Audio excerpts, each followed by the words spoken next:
ये क्या? तुम अभी तक पेपर की जांच से गेम खेल रहे हो। तुम्हें नहीं पता चला कि हम टीम अटेंडेंस ने डीएनडी का कॉन्सेप्ट से इतना अच्छा गेम बनाया है एयर टीम को लेके। है सच्ची? हाँ, अभी मैं तुम्हें दिखाता हूँ, चलो। Okay.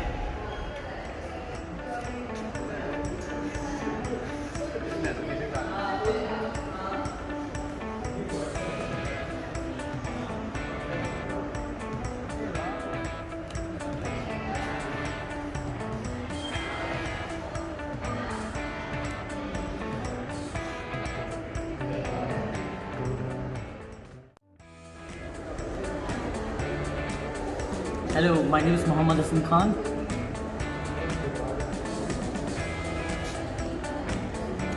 Hello, my name is Ahmad Sajid. I am Awais Ali, and we are team attender making Dodge Plane Simulate. So in our project, we have used a dual mode joystick module as an input source. This is the whole part where we have utilized most of our combinational logic knowledge, and we have used a 7-segment decoder and a multiplexer for our joystick. What the multiplexer is doing is that it is either allowing one signal at once. So basically, if we have to move to the positive y-axis, so depending on that, the mux allows only that signal to pass through, while for the negative y-axis, it is doing the same thing for the negative y-axis. For the 7-segment decoder, we have used it as a debugging tool. The 7-segment decoder changes the values based as soon as we move the joystick. So what's basically happening is that the resistance of the joystick changes as we move the joystick along the y-axis, and due to that the voltage changes. So the joystick module itself produces analog signals. We had to code through the analog signals to kind of produce decimal values, to use those decimal values in our code.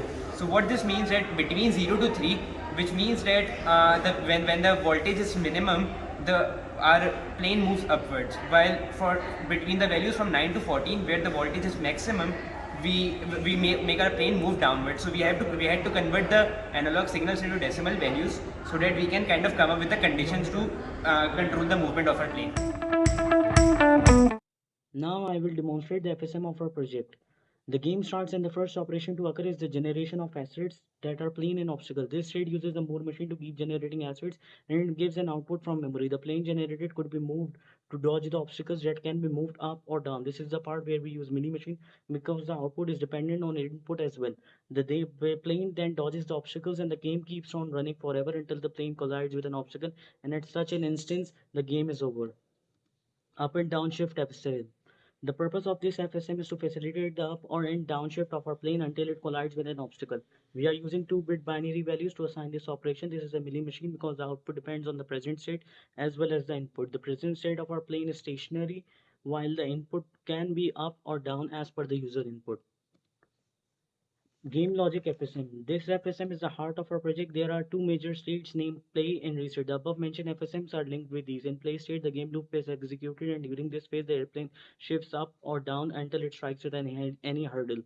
This state is linked with an up or downshift FSM. The reset state is used to reset the game to its initial condition. This state is activated when the airplane collides with any sort of hindrance.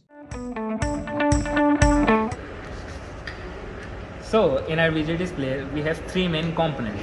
Number one is our aeroplane, which is based on some 4 or 5 rectangles, and we have stored its x coordinates and y coordinates into some variables and registers. Now when we are moving it with the help of joystick, what we are doing, we are adding some quantity, some number in its x coordinate, y coordinate, which enable us to move our plane smoothly. Secondly, we have these blocks, and we have to protect our plane from crashing into this block.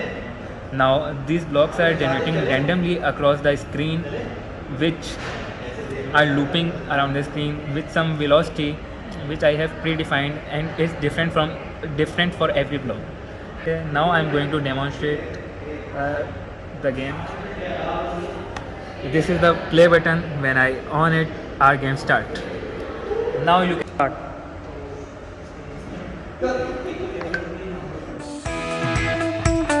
Major challenge we faced in our project was how we can use the values to control the movement of our plane, because the joystick produces analog values. We had to convert them into decimal values, and while converting them into decimal values, we needed the accurate values for the up and down movements. The challenge we faced in our project was in collision detection because the plane and the blocks we had were not static, they were moving objects. So we had to introduce many if-else conditions in order to adjust collision condition. So a major challenge we faced during the project was that we had traditionally used of software programming, and it was the first time we used the hardware description language. So there were many errors when we were integrating our module.